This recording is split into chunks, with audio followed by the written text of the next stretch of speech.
Hello mga kalalabs! Hello sa inyong lahat! At ako'y kauwi lang galing sa walk at naalala ko ako'y magbibideo pala ng ating pahula. Hooray! So, hulaan nyo guys kung ano ang aking pahula. Teng, teng, teng, teng, teng. Tadadang! So, ito ang pahula ng lola, okay? So, hulaan nyo kung ano ang nasa likod niyan. So, yan ay dalawang klase. So, pag nahulaan nyo ang isa, ay may 5 regalo na kayo. 500, okay? Pag nahulaan nyo yung dalawa dyan sa likod, ay may 1 kyaw kayo. So, pag nahulaan nyo ang isa, may 500 kayo, okay?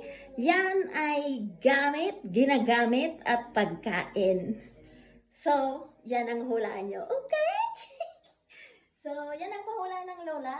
So, nagbigay na ako ng clue sa inyo. So, wag na magtanong lola, clue, okay?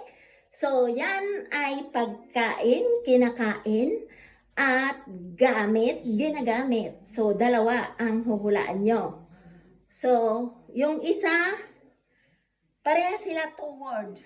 So, bali, yung isa na items is 2 words. Yung isang items is 2 words to. Isa lang ang mahulaan nyo dyan ay meron na kayong regalo. Char!